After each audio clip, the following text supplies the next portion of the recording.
नमकीन मिक्सचर वाला। एक गांव में हीरालाल नाम का आदमी अपनी पत्नी अंकिता के साथ रहता था। कुछ दिनों से हीरालाल की नौकरी चली गई थी, इस कारण वह घर में ही था। हमें कुछ बिजनेस शुरू करना चाहिए जिससे कुछ पैसा आ जाए। हाँ जी, आप सही बोल रहे हो। क्यों ना हम खुद का बिजनेस शुरू करें? तुम सही बोल रही हो। क्यों ना फलों का बिजनेस शुरू करें? फलों का बहुत दुकान है ना, और इससे बहुत समय लगेंगे पैसे कमाने में। तो फिर क्या करना चाहिए? हम लोग नमकीन मिक्सचर का बिजनेस शुरू करते हैं। दोनों मिलकर घर में बनाएंगे और गांव-गांव जाकर मैं बाइक में उसे बेचूंगा। ये तो बहुत अच्छा काम है। इससे अच्छा और जल्दी कमाई होगा। वैसे भी लोग फलों से ज्यादा ये सब खाते हैं। फिर दोनों मिलकर शुद्ध तेल और शुद्ध आटा मैदा मिलाकर नमकीन मिक्सचर बनाते और फिर हीरालाल उसे गांव में घूम घूम कर बेचता। एक दिन एक आदमी हीरालाल के पास आता है। भैया, जरा 5 किलो मिक्सचर देना तो। पर आप इतना धीरे क्यों बोल रहे हो?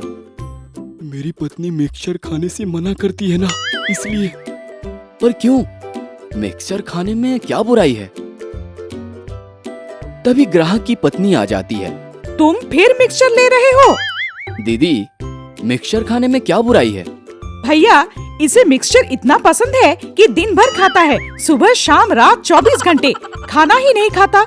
इस कारण ये घर में इतना गैस छोड़ता है कि बदबू से हमें सांस लेना तक मुश्किल हो जाता है। फिर वह औरत अपनी पति को मारते मारते घर ले जाती है। गजब के लोग हैं यार दुनिया में। फिर हीरालाल आगे बढ़ जाता है और कुछ दिनों में हीरालाल और अंकिता दोनों की अच्छी कमाई होने लगती है और धीरे धीरे उनका बिजनेस बड़ा हो जाता है। लेकिन साथ ही साथ घमंड भी बढ़ जाता है और ग्राहकों के प्रति उसका व्यवहार कुछ बदल सा जाता है। हीरालाल छुट्टे के बदले लोगों को टॉफी देने लगा। एक गांव में राजू नाम का लड़का रहता था जो रोज हीरालाल से नमकीन मिक्सचर खरीदता और हीरालाल उसे छुट्टे के बदले टॉफी देता। राजू के पास धीरे धीरे बहुत सारा टॉफी हो गया था। एक दिन हीरालाल गांव में नमकीन मिक्सचर बेचने आता है। तभी राजू भागते भागते हीरालाल के पास आता है। हीरा चाचा, ये लो टॉफी और मुझे नमकीन मिक्सचर दे दो। टॉफी से कोई नमकीन मिक्सचर आता है क्या? भागो यहाँ से। पर चाचा, ये तो आपका ही टॉफी है ना। बोल दिया ना, नहीं मिलेगा मतलब नहीं मिलेगा। भाग यहाँ से। हीरालाल की बातों को नजदीक में खड़ा एक बुजुर्ग आदमी सुनता रहता है। दूसरे दिन हीरालाल नमकीन मिक्सचर बेचने के लिए गांव में आता है। तभी वह बुढ़ा आदमी सोचता है, नमकीन वाले को मजा चखाता हूँ। अरे नमकीन वाले भाई, 40 का मिक्सचर दे दो तो। और 50 का नोट देता है। फिर हीरालाल बोलता है, छुट्टी नहीं है काका, 10 का टॉफी रख लो। नहीं, मुझे तो अपना छुट्टे ही चाहिए। पर काका, छुट्टे तो नहीं है ना। अच्छा, तो ये काम करो, 40 रुपए के बदले मेरा ये कच्छा और बनियान रख लो। क्या बोलते हो काका, ऐसा होता है क्या? मुझे तो मिक्सचर के बदले पैसे ही चाहिए। मुझे भी तो मेरे छुट्टे चाहिए बेटा। जब तुम छुट्टे के बदले टॉफी देते हो तब हम तो कुछ नहीं बोलते। ऐसा सुनते ही हीरालाल वहां से तुरंत भाग जाता है। धीरे धीरे हीरालाल के मन में और लालच पैदा होने लगा। हीरालाल और उसकी पत्नी सोचते हैं, हम लोग इतना महंगा महंगा तेल और बेसन उपयोग करते हैं, इस कारण कमाई थोड़ी कम हो रही है। क्यों ना मार्केट से सस्ता तेल और बेसन लेके आए, जिससे हमारी कमाई और बढ़ जाए। हीरालाल सस्ता और घटिया तेल और बेसन लेकर आता है और उसी से नमकीन बनाकर गांव-गांव जाकर बेचने लगता है। दोनों की कमाई बहुत बढ़ जाती है। गांव के लोग सोचते हैं कि हीरालाल के नमकीन में अब पहले जैसा स्वाद नहीं रहा। कुछ दिनों में घटिया तेल और बेसन के मिक्सचर खाकर लोगों का पेट खराब होने लगा और कुछ को फूड पॉइजन भी हो गई। सभी लोग सोचते हैं, इतने लोग बीमार क्यों पड़ रहे हैं। फिर गांव का मुखिया ओम दाऊ सभी गांव वालों को बुलाता है। इतने लोग बीमार क्यों पड़ रहे हैं? ताऊ जी, मुझे लगता है ये सब हीरा के मिक्सचर के कारण हो रहा है। ज्यादातर लोग वही बीमार हो रहे हैं जो मिक्सचर खाते थे। अच्छा, तो ये बात है। क्यों ना उसके मिक्सचर की जांच कराई जाए कि मिक्सचर अच्छा है कि नहीं। जांच में पता चलता है कि मिक्सचर में तेल और बेसन मिलावटी है। दूसरे दिन हीरालाल गांव में मिक्सचर बेचने आता है। गांव वाले उसको पकड़कर उसे खूब पीटते हैं। अरे मुझे क्यों मार रहे हो? मैंने क्या किया? अरे बाप रे। हीरालाल, वो नकली और मिलावटी सामान बेचता है, मारो इसे। और फिर हीरालाल को पुलिस के हवाले कर देते हैं।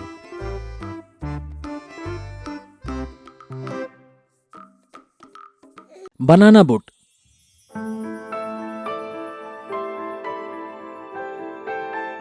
दक्षिण भारत में समुद्र के किनारे एक बहुत छोटा सा मगर बहुत खूबसूरत सा गांव था।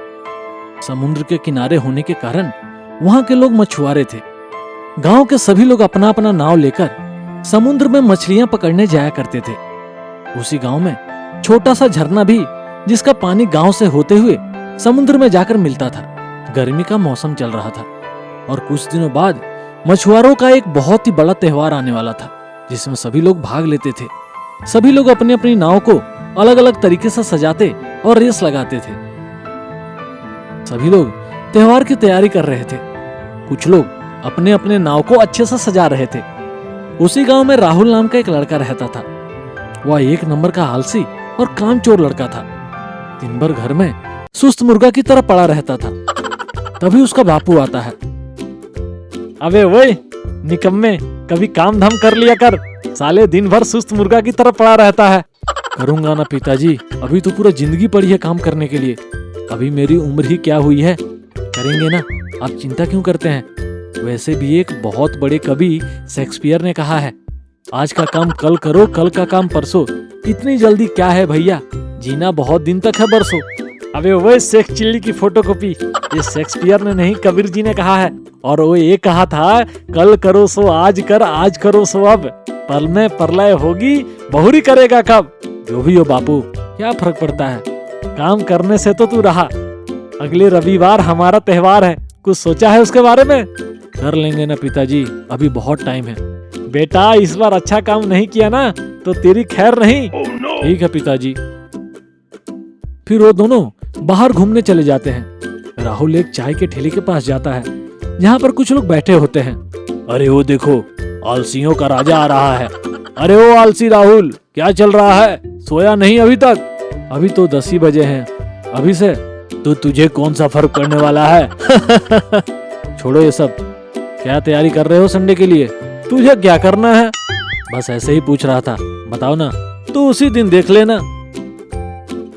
फिर बाकी सभी अपने अपने घर चले जाते हैं। कुछ तो ऐसा बनाऊंगा जिसे देख के सबकी आंखें फटी की फटी रह जाए। फेस्टिवल के 2 दिन पहले कुछ किया है कि बस टाइम पास कर रहा है? हो जाएगा ना बापू, आप टेंशन मत लो, बस रविवार का इंतजार करो। फिर वह दिन भी आ जाता है जिसका लोगों को बेसब्री से इंतजार था। सभी लोग अपना अपना नाव लेकर वहां पहुंच जाते हैं। तभी एक बहुत बड़ा केला चलता हुआ आता दिखता है। सारे लोग देख के हैरान हो जाते हैं कि इतना बड़ा केला कहां से आ रहा है, और देखते हैं कि पीछे से राहुल उसको धक्का देकर ला रहा था। अरे राहुल, ये क्या है?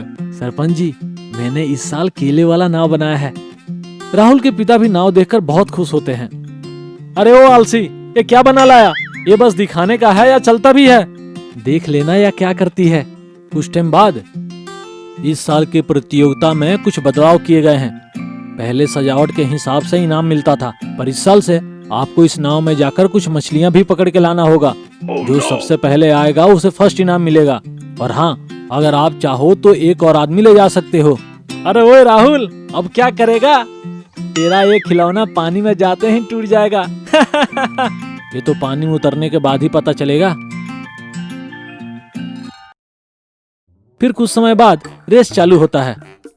1, 2, 3 और सभी जल्दी जल्दी नाव चलाने लगते हैं। और उधर राहुल भी अपने पापा के साथ निकल जाता है। कुछ दूर में आप क्यों आए हो पापा? आपके आने से वजन बढ़ गया ना? अरे आलसी, क्योंकि मुझे तुझ पर भरोसा नहीं था। अगर नहीं आता तो तू अभी भी शुरुआत में ही आता होता। सभी लोग नाव लेकर समुद्र में जल्दी जल्दी पहुंच जाते हैं और मछली पकड़ने के लिए जाल डालना चालू करते हैं। राहुल और उसके पापा बहुत पीछे रहते हैं। अरे जल्दी कर, लोग सब पहुंच गए हैं और मछली पकड़ना भी चालू कर दिए हैं। पापा, आपके आने से इस नाव में वजन बढ़ गया है, तो मैं क्या करूं? यह नाव एक आदमी के लिए बनाया था। हाँ, बहाने बनाना बंद कर और इधर आ, मैं चलाता हूँ नाव। इसके बाद राहुल के पापा जल्दी जल्दी नाव चलाते हैं। सभी लोग मछली पकड़ने में लगे हुए थे। राहुल और उसके पापा भी जल्दी जल्दी मछली पकड़ने लगते हैं। तभी उसके नाव में अचानक एक छेद हो जाता है। अरे ये क्या, छेद हो गया, पानी ऊपर आ रहा है। राहुल, जल्दी से पानी बाहर फेंको। बापू, मैं एक और छेद कर देता हूँ, पानी वहां से बाहर निकल जाएगा। पागल हो गया है क्या? दिमाग घर में रख के आ गया है क्या? तो साइड पड़ी कपड़े को मोड़कर छेद बंद करो। फिर वह छेद बंद कर देता है। थोड़ी देर में सभी लोग नाव लेकर निकलने लगते हैं। जल्दी कर रहे आलसी, सभी लोग निकल रहे हैं। थोड़े टाइम में ही ये भी मछली पकड़ के निकलते हैं और तेजी से नाव चलाते हैं। बाकी सभी लोग आगे निकल गए होते हैं। पापा, मैं नीचे से धक्का लगाऊं क्या? अरे पागल है क्या?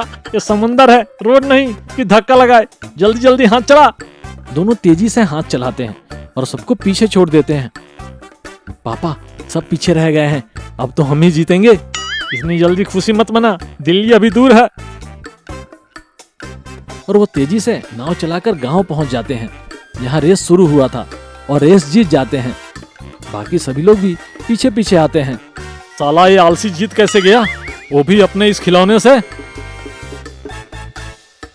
इस साल का रेस खत्म होता है और इस साल रेस जीतता है राहुल और उसके पापा। सरपंच उनको अवार्ड देता है। अरे राहुल, हम तो तुमको आलसी और कामचोर समझते थे, तू तो कमाल का निकला, क्या बात है। राहुल खुश होकर वहां से चला जाता है। अगले दिन राहुल के पापा, अब तो रेस जीत गया है, अब क्या करेंगे इसका? सोच रहा हूं बापू। कुछ दिन बाद गांव में कुछ लोग घूमने आते हैं और गांव में घूमने लगते हैं। तभी उनकी नजर केले वाले नाव पर पड़ती है और उसके पास जाते हैं। वह कितना यूनिक बोट है, किसका है? मेरा है साहब। बहुत अच्छा है, क्या तुम हमको इसमें तुम्हारे गांव का सैर करा सकते हो? क्यों नहीं साहब। फिर राहुल उनको नदी के रास्ते पूरे गांव का सैर कराता है। गांव के बाकी मछुआरे भी उनको देखते हैं।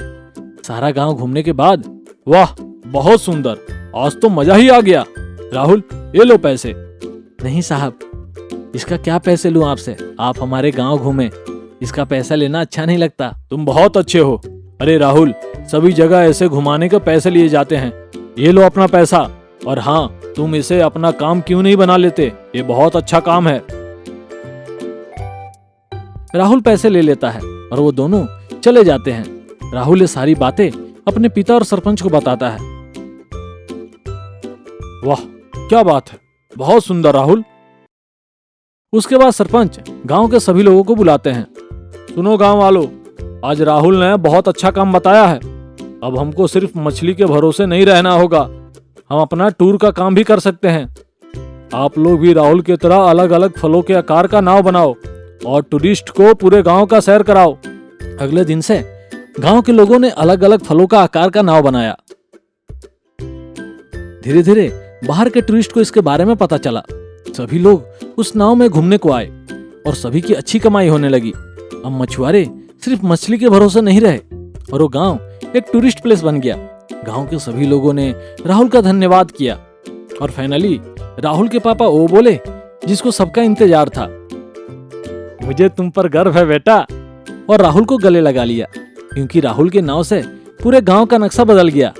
तभी तो कहते हैं एक आइडिया जो बदल दे।